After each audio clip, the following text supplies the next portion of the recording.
¿Alguna vez sentiste que, para seguir verdaderamente a Dios, tenías que renunciar a tus sueños de prosperidad?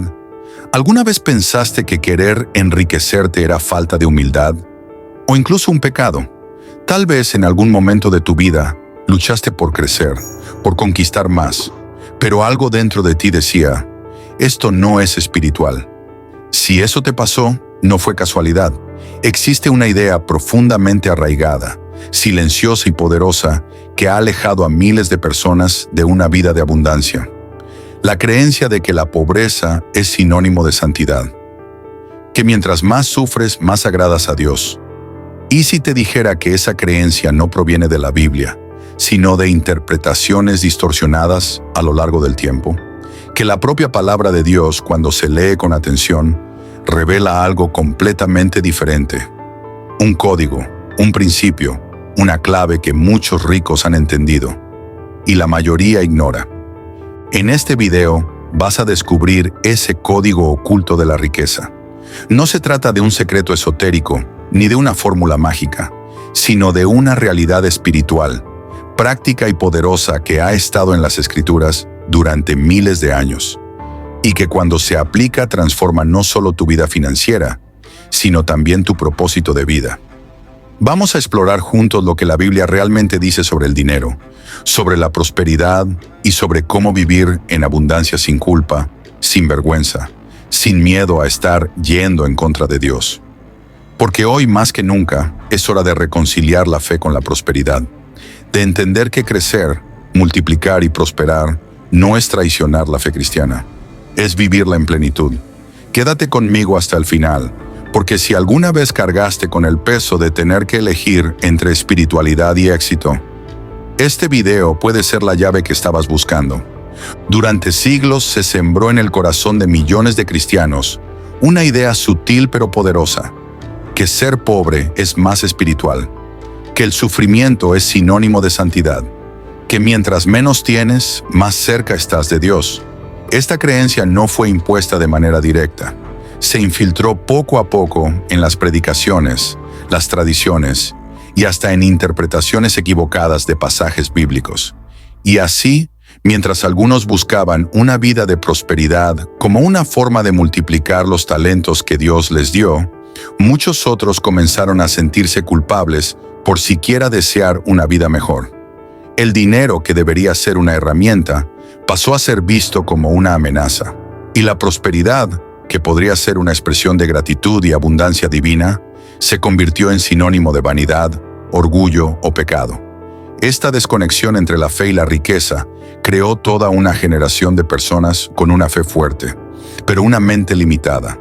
Personas que aman a Dios, pero viven por debajo del potencial que Él mismo diseñó. Uno de los versículos más citados para justificar esta visión es más fácil que un camello pase por el ojo de una aguja, que un rico entre en el reino de los cielos. Pero pocos se detienen a entender el contexto de ese pasaje. Jesús no estaba condenando la riqueza, estaba señalando el peligro de un corazón apegado a ella. El mensaje no es no tengas dinero, sino no dejes que el dinero te tenga a ti. La verdadera condena bíblica nunca fue contra la riqueza, sino contra la idolatría, ya sea por dinero, estatus o cualquier cosa que ocupe el lugar de Dios. Otro pasaje mal interpretado es cuando Jesús le dice al joven rico, «Vende todo lo que tienes y dáselo a los pobres». Ese no era un mandato universal, era una prueba de entrega para un corazón específico que confiaba más en sus bienes que en Dios. Reducir ese pasaje a una regla para todos es ignorar el resto de la Biblia, que está lleno de ejemplos de hombres y mujeres bendecidos con recursos, y que usaron esos recursos para glorificar al propio Dios. A lo largo de la historia bíblica, vemos a Dios prosperando a personas como forma de cumplir sus planes. Abraham era riquísimo en ganado, plata y oro. Salomón fue el hombre más sabio y más rico de su generación, y eso fue en respuesta a una oración. Job, incluso después de perderlo todo, fue restaurado al doble. Y todo eso está en las Escrituras, no para que adores la riqueza, sino para que entiendas que puede ser una consecuencia natural de una vida de fe, sabiduría y propósito. La pobreza no es exaltada como virtud en las Escrituras. lo que se exalta es la justicia, la compasión, la generosidad y la fidelidad. La verdadera pregunta no es ¿cuánto tienes?, sino ¿qué haces con lo que Dios te confió? La prosperidad con propósito es una bendición, y negar esa posibilidad por miedo o culpa es como enterrar el talento. Exactamente lo que Jesús critica en la parábola. Mientras muchos siguen luchando con la idea de que la fe exige renuncia material, hay un grupo que ya entendió algo poderoso. La prosperidad no es enemiga de la espiritualidad. Puede ser su aliada. Estas personas, muchas veces vistas como ambiciosas o incluso codiciosas, descubrieron principios que la propia Biblia revela, pero que rara vez se enseñan desde los púlpitos o en las conversaciones cristianas. Y no estamos hablando solo de empresarios o inversores. Estamos hablando de personas que comprendieron un patrón espiritual y mental que transforma su relación con el dinero. Gente que entendió que la riqueza comienza, antes que nada, en la mente. Napoleon Hill, autor de Piense y hágase rico, decía que todo lo que la mente del hombre puede concebir y creer, puede alcanzarlo. Ahora lee eso a la luz de la Biblia, porque cuál es su pensamiento en su corazón, tal es él. Proverbios 23:7. Coincidencia, number, es un principio, y los ricos, incluso sin saber citar capítulo y versículo, lo viven con convicción. Ellos entendieron que la fe no es solo una creencia pasiva, es acción, es poner energía, trabajo y propósito en dirección hacia aquello que crees que es tu destino. Hebreos 11. Uno afirma que la fe es la certeza de lo que se espera, la convicción de lo que no se ve. Eso es exactamente lo que Napoleon Hill llamaría una visión clara del objetivo. Algo tan fuerte en el corazón que se vuelve inevitable en la práctica. Los ricos comprenden ese concepto incluso cuando no lo llaman fe. Ellos visualizan, actúan con intención, persisten incluso cuando no ven resultados inmediatos. Y más que eso, se rodean de otras personas con la misma mentalidad. Hill llama a eso mastermind, la unión de mentes en armonía, creando una fuerza invisible que impulsa los objetivos. ¿Te suena familiar? Porque donde están 2 o 3 congregados en mi nombre, allí estoy yo en medio de ellos. Mateo 18:20. Una vez más, lo espiritual y lo estratégico se encuentran. Lo que los ricos entendieron, y los pobres muchas veces no, es que el dinero es un siervo, no un señor. Debe ser dominado, dirigido, multiplicado con propósito. Quien mira la prosperidad con miedo o culpa, se sabotea antes incluso de intentarlo. Mientras tanto, quienes comprendieron que Dios da semilla al que siembra, 2 Corintios 9:10, comienzan a plantar con osadía. No por codicia, sino porque reconocen que el crecimiento financiero es consecuencia de administración, fe y visión. No se trata de desear riquezas para alimentar el ego, sino de entender que hay un llamado mayor para quienes multiplican lo que reciben. El que administra bien lo poco será puesto sobre mucho. Ese es el principio. Y quien ve el dinero solo como algo mundano, está, sin darse cuenta, rechazando una herramienta que Dios usa para expandir el reino. Si hay una verdad que pocos tienen el valor de afirmar con claridad, es esta. La Biblia es, sí, un manual de prosperidad, cuando se lee con discernimiento, fe y responsabilidad. Eso no significa que sea un libro de fórmulas para el enriquecimiento rápido o un atajo hacia el lujo desenfrenado. Number es un libro de principios, eternos, espirituales y profundamente prácticos, que cuando se aplican, liberan una vida de abundancia con propósito. Y es exactamente aquí donde entra lo que llamamos el código de la riqueza, un conjunto de fundamentos espirituales que fueron vividos por hombres y mujeres que prosperaron con el aval y la bendición de Dios. Estos códigos no están escondidos, están a la vista para quien tiene ojos para ver. El problema es que por miedo, tradición o distorsión religiosa, muchos simplemente los ignoran. Pero aquellos que deciden ver, acceden a algo poderoso. El primer código es el de la administración fiel. En Lucas 16:10, Jesús afirma, «El que es fiel en lo muy poco, también en lo más es fiel». Y en la parábola de los talentos, Él deja claro que los siervos que multiplicaron los recursos recibieron más, mientras que el que enterró por miedo perdió hasta lo que tenía. Esto es matemática espiritual. Dios confía más a quien administra bien. Es decir, la prosperidad no es un premio arbitrario, es consecuencia de una buena mayordomía. Esto derrumba la idea de que basta con orar para volverse rico. La oración sin gestión es fe sin obras, y la Biblia nunca prometió cosecha sin siembra. Lo que promete es multiplicación para quien siembra con sabiduría, quien asume responsabilidad y actúa con diligencia. Por lo tanto, la prosperidad no es un privilegio, es fruto de un principio eterno que ya está activo en el mundo. La única diferencia es quien reconoce ese principio, cosecha. Quien lo ignora, observa la cosecha de los demás. El segundo código es el de la multiplicación con intención divina. Dios es un Dios de crecimiento. Él crea jardines para que den fruto, da semillas para ser sembradas en la tierra y bendice a quien multiplica lo que recibe. Proverbios 13:11 dice: Las riquezas adquiridas deprisa disminuirán, pero el que las recoge poco a poco las aumenta. Eso es sabiduría práctica. Crecer con constancia, con estrategia, con paciencia.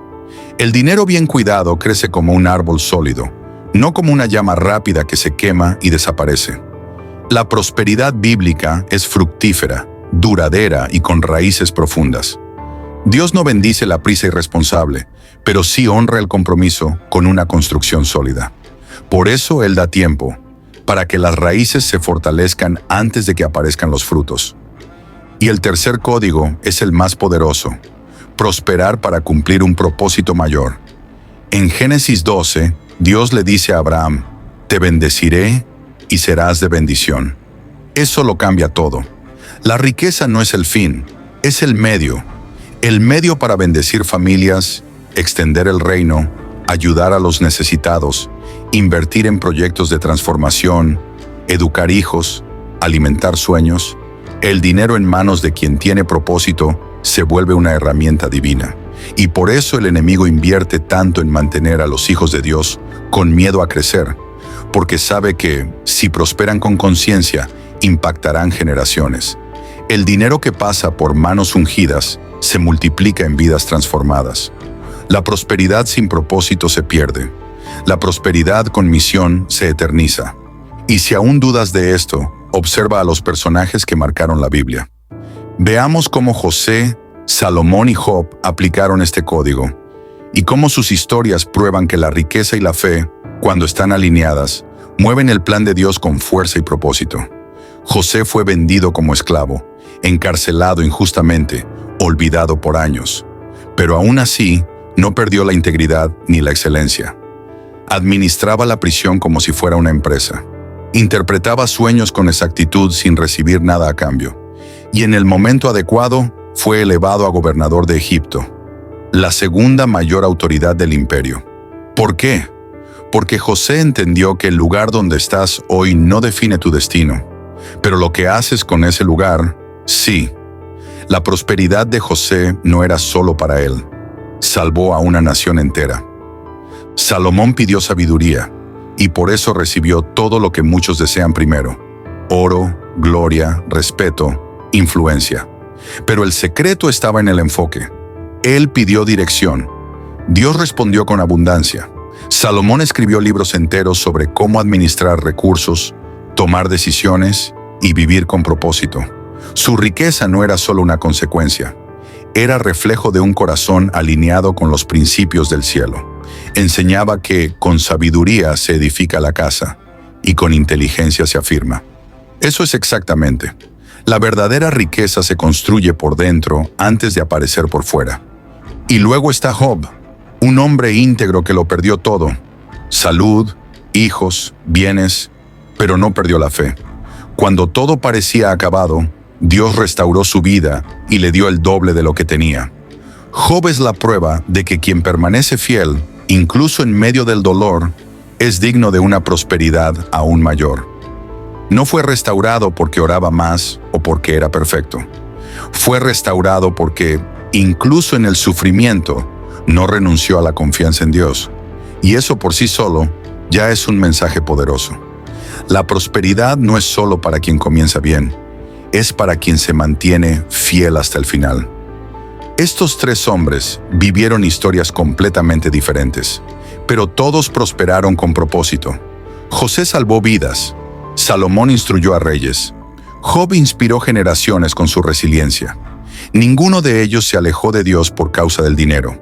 Al contrario, usaron el dinero como herramienta para cumplir la voluntad de Dios en la tierra.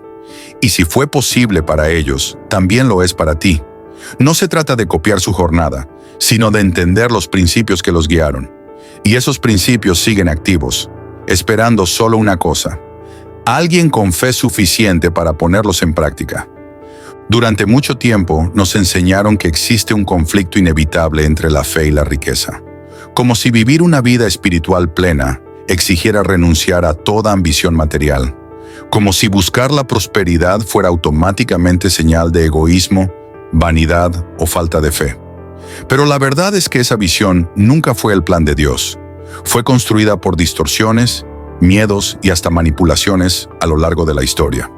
Lo que las Escrituras muestran con claridad es que la verdadera fe no excluye la prosperidad, la guía, y más aún, purifica la intención detrás del deseo de crecer.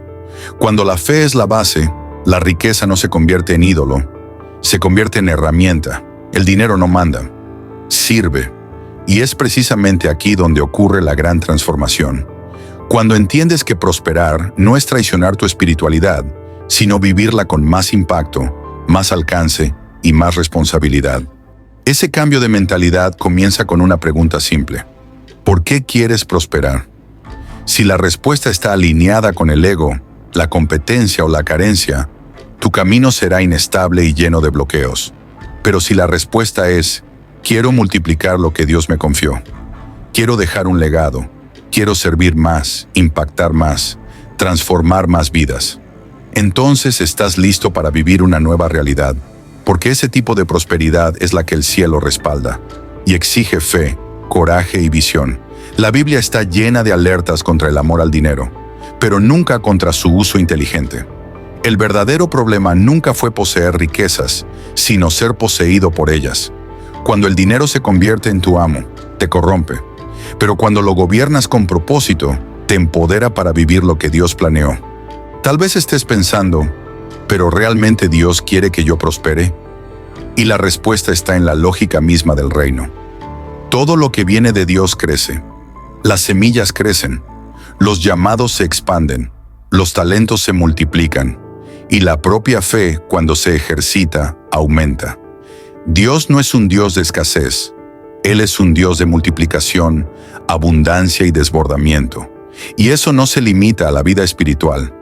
Él desea que prosperes en todas las áreas: emocional, relacional, espiritual y sí, también financiera. Pero eso exige una nueva mirada. Hay que dejar de ver la riqueza como un enemigo y empezar a verla como parte de un plan mayor. Un puente, no un destino. Un recurso, no una prisión. Y aquí entra el punto más liberador. No es pecado prosperar. Pecado es esconder tus talentos. Es descuidar tus capacidades. Es vivir con miedo de tu propio potencial. ¿Recuerdas la parábola? El siervo que enterró el talento fue llamado negligente, no el que lo multiplicó. Dios espera que uses lo que recibiste y que crezcas con eso. No por orgullo, sino por misión. Prosperar con fe es vivir en plenitud, es alinear el cielo y la tierra dentro de ti. Es impactar con propósito, dar con generosidad, servir con abundancia. Y cuando entiendes esto, dejas de resistir la prosperidad y empiezas a manifestarla. Ya no tienes que elegir entre fe y prosperidad. Esa división fue creada por interpretaciones limitadas, pero hoy viste que la Biblia no solo lo permite, sino que impulsa la multiplicación, la sabiduría financiera y el uso intencional de los recursos. Lo que aprendimos aquí no es una teoría motivacional superficial, sino una verdad espiritual profunda. Dios no se ofende por tu prosperidad. Él se alegra cuando la usas con propósito. Prosperar no es un privilegio de pocos ni una señal de orgullo. Es una consecuencia natural de vivir con visión, fidelidad y coraje. No es pecado crecer, conquistar, emprender o invertir. Pecado es enterrar los talentos que te fueron confiados. Pecado es vivir pequeño cuando Dios te llamó para algo grande.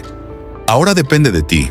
El código de la riqueza está en las Escrituras, al alcance de cualquiera que decida mirar con fe y actuar con sabiduría.